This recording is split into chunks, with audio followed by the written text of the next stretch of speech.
Bienvenidos a una nueva edición de su programa Palabra de Vida. Con ustedes, el pastor Francisco Teodoro.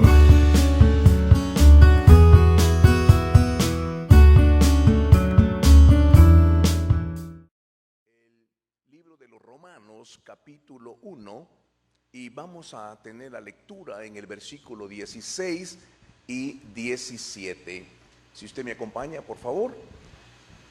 La bendita palabra del Señor, la cual leemos en el nombre del Padre, del Hijo y del Espíritu Santo, dice así: porque no me avergüenzo del Evangelio, porque es poder de Dios para salvación a todo aquel que cree, al judío primeramente y también al griego, porque en el Evangelio la justicia de Dios se revela por fe y para fe, como está escrito: mas el justo por la fe vivirá.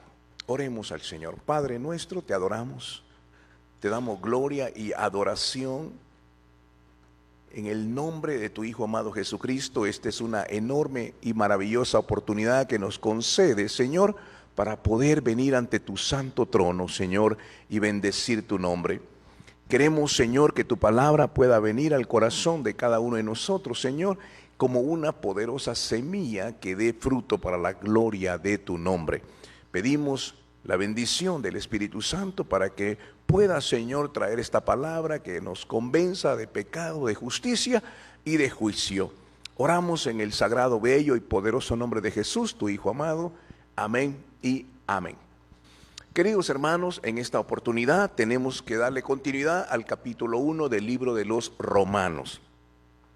Y como un contexto del libro de los Romanos, tenemos que entender que Pablo escribe esto mientras está detenido en la iglesia de Corinto después de su tercer viaje misionero. Esta carta la escribe por cerca del año 47 después de Cristo. En ese tiempo, el emperador en Roma era Nerón, y este hombre era un hombre perverso, era un hombre de iniquidad y odiaba a los cristianos. De manera que aquellos cristianos que vivían en Roma seguramente habían sido aquellos que estuvieron en el aposento alto mientras Pedro predicó y que llevaron el evangelio hasta allá. En ese tiempo, la ciudad de Roma tenía al menos unos 7 millones de habitantes, de los cuales 3 millones de ellos eran esclavos. Y Pablo comienza esta escritura diciendo: yo soy un esclavo de Cristo. Es decir, él se identificaba como aquella persona que estaba sujeta a su amo en la vida natural, pero en la vida espiritual él decía: yo soy un esclavo de Jesucristo. ¿Cómo comienza la historia? Bueno, es interesante cuando Pablo quiere animar a la iglesia. Pablo les está diciendo: es sabido que están sufriendo por causa de la persecución de ese emperador impío. Están sufriendo, los están llevando al Coliseo romano, los están siendo devorados por las fieras, están en medio de una tremenda tormenta por causa de su fe. Y por causa de que ustedes son seguidores de Cristo, por causa de eso, ustedes están teniendo tremendos peligros. Y muchos de ustedes están retrocediendo. Algunos se avergüenzan del evangelio. Algunos no quieren demostrar su fe públicamente. Algunos de ustedes tratan de vivir su evangelio en lo secreto. Y Pablo les está diciendo: yo soy un testimonio de este evangelio. ¿Cómo comenzó? Bueno, conocemos la historia que el apóstol Pablo, su previo nombre era Saulo de Tarso. Era un hombre muy ilustrado, educado. Había sido un hombre que había sido discipulado por un tremendo maestro de ese tiempo que era Gamaliel. Él era un hombre con ciudadanía romana a causa de que su mamá era griega, su papá era un judío romano. Es decir, de manera que siendo judío él, tenía esas nacionalidades. Era un hombre muy educado, muy culto y muy ceñido al legalismo de la ley. ¿Qué era lo que sucedía? Él se volvió un perseguidor de los cristianos. Cuando eran los cristianos, él los perseguía. Y la Escritura dice en el libro de los Hechos que cuando Esteban estaba predicando de Jesucristo y de que Jesús era el Mesías, dice que Pablo aprobó la muerte de Esteban. Las ropas ensangrentadas de la muerte del primer mártir de la iglesia fueron a los pies de Saulo de Tarso.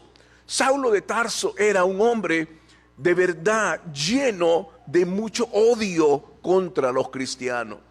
La gente le tenía temor y los líderes religiosos de ese entonces le dieron cartas a Pablo y le dijeron: puedes tener total autoridad para tomar a esos cristianos y encarcelarlos y aún hasta matarlos. Esto era lo que estaba diciendo. Camino a Damasco, en la parte norte de Jerusalén, cuya capital es Siria, estaba ahí ese lugar y él va supuestamente no se podría imaginar que va caminando, supuestamente iba en su caballo, aunque la Biblia no lo dice así, pero dice que este hombre iba con un corazón lleno de odio contra los cristianos. Y súbitamente es impactado por un golpe celestial y es derribado de ese caballo, cae en el piso ciego y ahí en ese momento tiene un poderoso encuentro con Jesucristo. Es Jesús quien le sale al encuentro y le dice: Pablo, ¿por qué me persigues? Y él dice: ¿quién eres? Y en ese momento dice: yo soy Jesús al que tú persigues. Dura cosa te es dar coces contra el aguijón. Y hermano, aquel momento ese hombre queda totalmente paralizado. Era como que si una bomba le había explotado en medio de su corazón y en medio de su religión. Había sido derribado completamente por aquel al quien perseguía. Soy Jesús al que tú persigues. Era algo aterrador. Ese hombre completamente ciego queda postrado enfrente de todos sus soldados. Y ahí, de una manera sobrenatural, Dios le da una instrucción: quiero que vayas a la casa que está justo en la calle derecha. Habrá alguien que va a orar por ti. Y Ananías ora por este hombre. Y cuando él ora por él, los ojos vuelven. Y dice la Escritura que los ojos le caen como escamas. Había sido un poderoso mover de Dios, un impacto divino en el corazón de este hombre. Le cambió la vida por completo. La Escritura narra de que él se acercó a los discípulos. Este hombre estaba totalmente transformado. Y ahí llega Bernabé, porque no lo querían recibir, le tenían pánico. Ese hombre es el que persigue a los cristianos. No podemos creer que haya sido cristiano ahora. Y aquel hombre sale y Bernabé lo alcanza y le dice: ven, y lo presenta. Y ahí, hermano, en un momento de oración, el Espíritu Santo dice: apártenme a Saulo y a Bernabé para la obra que los he mandado. Y la poderosa palabra de Dios toca el corazón de este hombre. Lo lleva 3 años a Arabia. Le muestra el evangelio de Jesucristo. Es Cristo mismo el que le enseña el evangelio. Este hombre ha tenido una experiencia sobrenatural. Es un genuino creyente ahora. Y ahora comienza una tarea poderosa: a predicar el evangelio glorioso, sublime y poderoso de Jesucristo. Empieza a predicar ese Cristo al que yo perseguía. Ustedes me conocen quién era. Yo perseguía a los cristianos, pero ahora ese Cristo vino a mí, tuvo un encuentro conmigo, me hizo ver mi error, me hizo ver mi pecado. ahora yo entiendo, mis ojos son abiertos a la realidad. Cristo es el Mesías, Cristo es Dios hecho carne, Cristo murió por nuestros pecados, Cristo está en gloria y vendrá por segunda vez. Ese hombre no lo podían detener. Era un hombre que estaba predicando ese evangelio poderoso de Cristo. La gente se asombraba. Este hombre era el que nos perseguía, este hombre el que nos mataba, y ahora está predicando al que perseguía. ¿Cómo es esto? Y cuando este hombre predicaba, la gente que estaba escuchándole le redarguía su corazón, les quemaba su corazón la palabra, porque era un evangelio que cambiaba, un evangelio que transforma, un evangelio que hace al hombre nuevo, al pecador más sucio, lo limpia de su pecado. Este evangelio tenía el poder más grande que cualquiera. Nerón podía tener poder para matar a una persona, pero este evangelio tenía poder para resucitarlo. Este evangelio tiene poder porque tiene vida, porque emana de un corazón que ha sido lleno del amor, porque Cristo murió por los pecadores, tomó nuestro lugar en la cruz del Calvario. Él está en gloria. Pablo predicaba. Hermano mío, si este tiempo hubiera visitado Pablo, se subiría a los autobuses, haría por los parques, predicando el evangelio de Cristo ante una generación perversa e incrédula. Pablo estaría predicando este evangelio. La gente se transformaba. Hombres pecadores, llenos de maldad, eran transformados. Y Pablo empieza a predicar este evangelio. Por cada lugar donde él iba, no había otra cosa para él, no había otra prioridad. Él predicaba a Cristo en cualquier lugar. La gente se burlaba de él, lo apedreaban, hermano mío, le ponían emboscadas. Dice la segunda carta de Corintios: he sido perseguido, he sido azotado, he andado en naufragios, he andado en manos de malos hermanos que me han dañado, se han burlado de mí. Pero ¿saben qué? Yo no me avergüenzo del evangelio, porque es poder de Dios. Esto es lo que era. Este evangelio me cambió la vida. Este evangelio me hizo nueva criatura. No puedo avergonzarme de este evangelio. Voy a predicarlo hasta el último día de mi vida. Este evangelio es poderoso porque exalta a la persona de Cristo. De eso se trata el evangelio. Me pueden apalear, me pueden golpear, se pueden burlar de mí, pero ¿saben qué? Yo nunca me voy a avergonzar de este evangelio, porque este evangelio cambia el corazón, el del pecador, restaura las vidas, sana al enfermo, le da esperanza al que no tiene, lo lleva hasta la misma vida eterna. Te puede llevar en medio de la tormenta y este evangelio te sostiene en su mano. Pablo dice: no me avergüenzo, no me voy a avergonzar de este evangelio. Soy un verdadero hijo de Dios. Este evangelio es glorioso, exalta a Cristo. Y hermanos, aquella gente escuchaba ese evangelio. Dice: es poder de Dios para salvación, porque este evangelio, la justicia de Dios se revela por fe y para fe, como está escrito: mas el justo por la fe vivirá. Este evangelio trae vida. Esto era que aún en medio de tu más grande tristeza, en tu más grande dolor, este evangelio te imparte la vida. Y nunca voy a avergonzarme de este evangelio.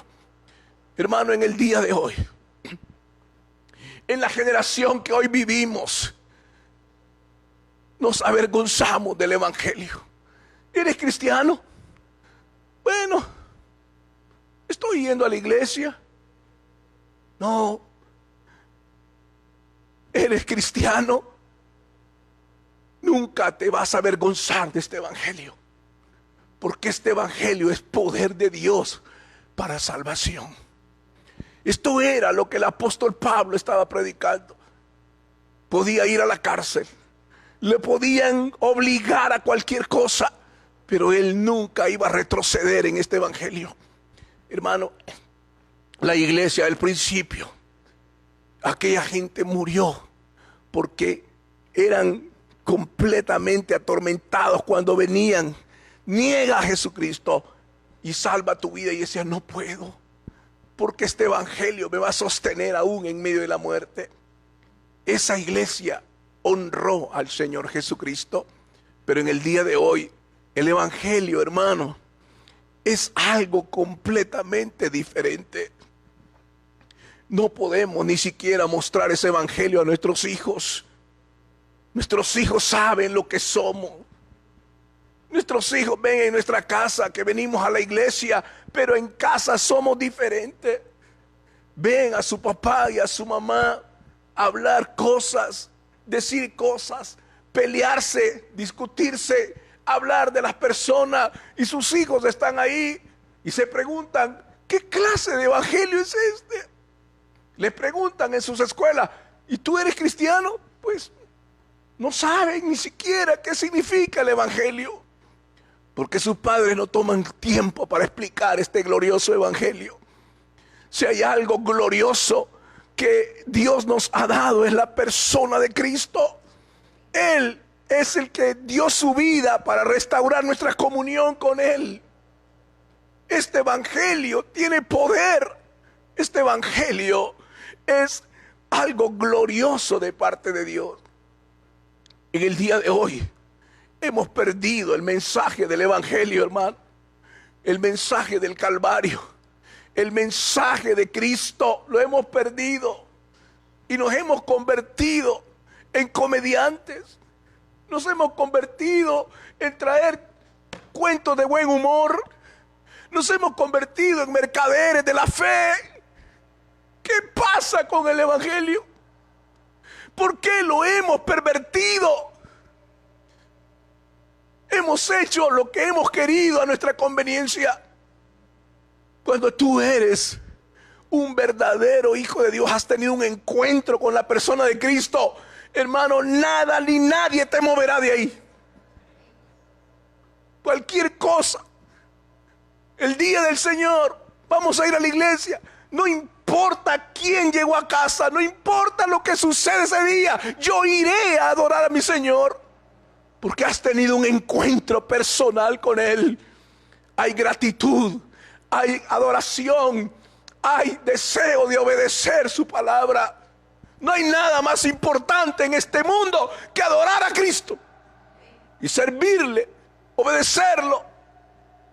Hermano, no es simplemente agregar la vida cristiana a nuestro estilo de vida. No es así.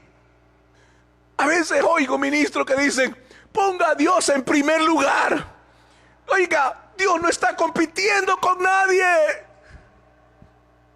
Dios no quiere el primer lugar. Dios quiere todo el lugar. Él es el Señor. Él no está compitiendo con tu trabajo. Él no está compitiendo con nadie. Él es Dios Todopoderoso. Él es nuestro Padre. A veces decimos, bueno, hermano, ay, cuando tenga tiempo voy a ir a la iglesia. Ay, cuando tenga tiempo voy a leer la Escritura.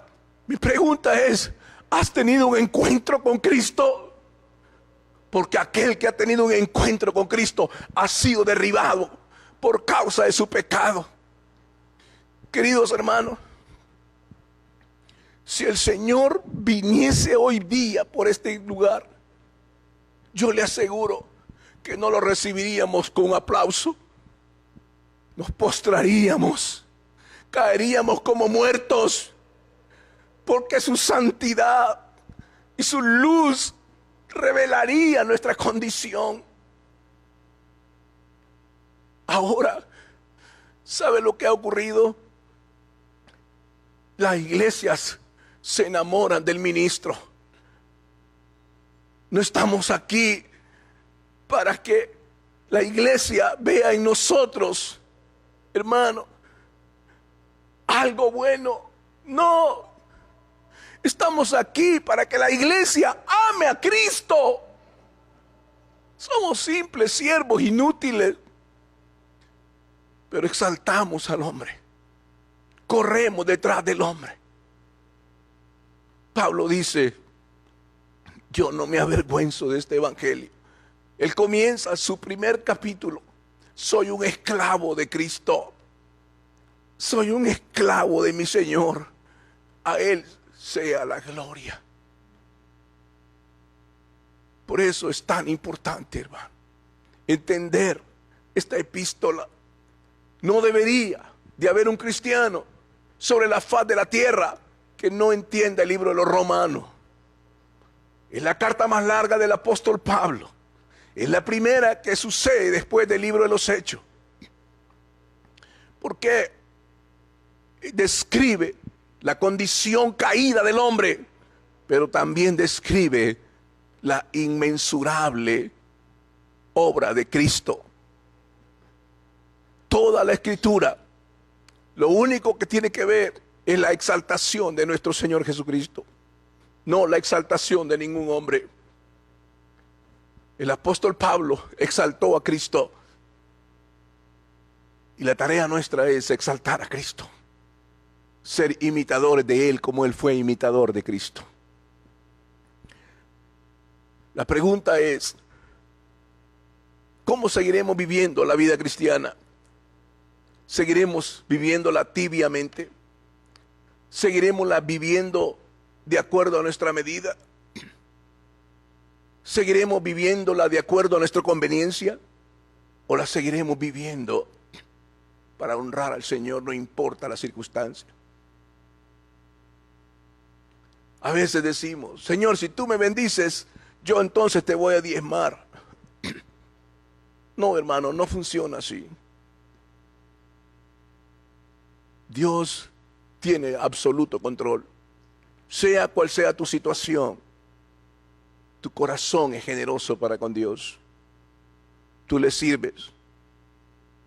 Tú vives para Él. Y de eso se trata las Sagradas Escrituras. Estamos perdiendo una generación y no nos damos ni cuenta. Es tiempo de volvernos al Señor. Ore conmigo. Padre bendito, Señor, gracias por la oportunidad que nos da de compartir tu palabra. Delante de ti mi corazón está quebrantado. Señor, cuando veo una iglesia endeble, frágil, débil en su fe, son vulnerables al ataque del enemigo. Derriban su propia fe, sus familias.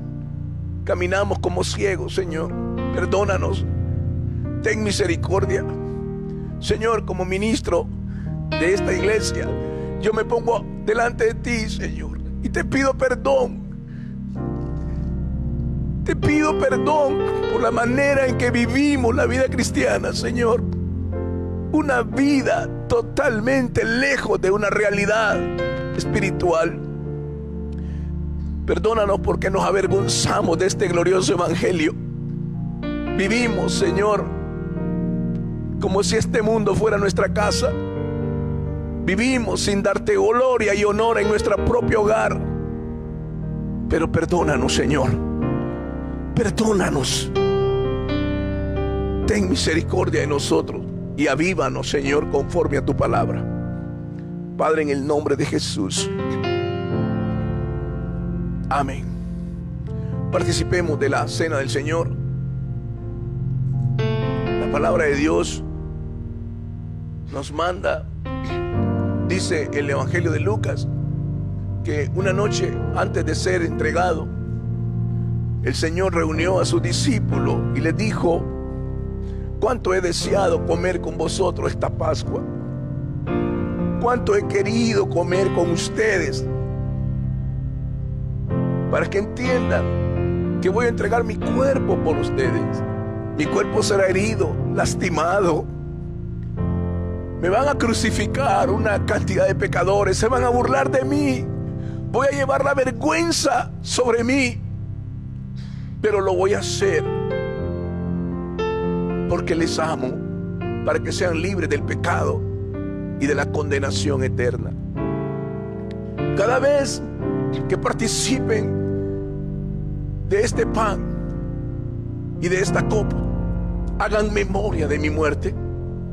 Cada vez que ustedes tienen esa oportunidad, recuerden ese sacrificio que no fue en vano, que no tenía yo que ir a la cruz sino ustedes, pero yo tomé su lugar. Así es que dice el Señor que partió el pan y dijo: este es mi cuerpo que por vosotros es partido. Comed el pan, participemos del pan.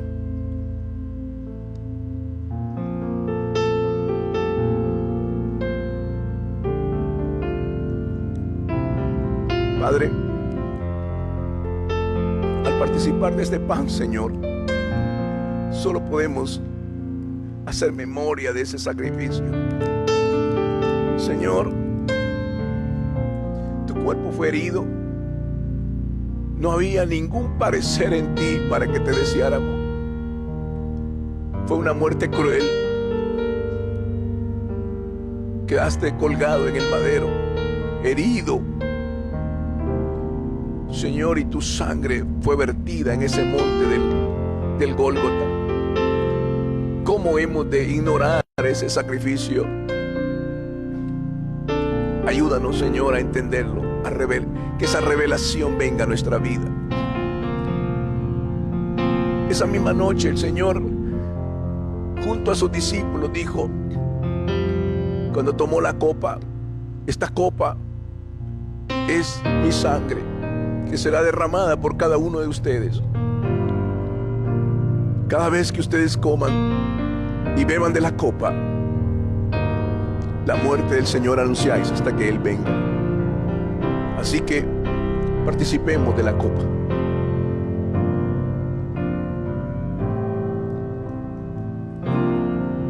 Padre Santo, muchas gracias.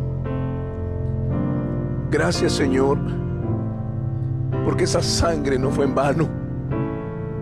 Esa sangre cayó en la persona de Saulo de Tarso. Y ese hombre, Señor, fue un ejemplo de un encuentro personal contigo. No fue rebelde a la visión. Gracias, Padre, porque esa sangre carmesí solo puede venir al corazón arrepentido, aquel que reconoce su maldad y su pecado y su condición de una naturaleza caída que solo puede ser restaurada por la poderosa sangre de Jesucristo. Señor, a veces hemos estado haciendo llamado aquí: ¿quién quiere aceptar a Cristo? Como que estamos ofreciendo una oferta. En verdad, si tú no lo haces, Señor, si tu Espíritu no convence, ¿quiénes somos nosotros, Señor? Tú tienes que traer al corazón el quebrantamiento y la convicción de pecado. Y aquellos que tú, Señor, has elegido para que sean salvos por tu gracia. Señor, gracias te damos esta mañana en el bello y poderoso nombre de Jesús. Amén y amén. Hemos llegado al final de su programa Palabra de Vida. Le invitamos a mantenerse en sintonía de nuestra próxima edición. Asimismo, le invitamos a interactuar con nosotros en nuestra página de Facebook Palabra de Vida y en el canal de YouTube del Pastor Francisco Teodoro. Que Dios les bendiga.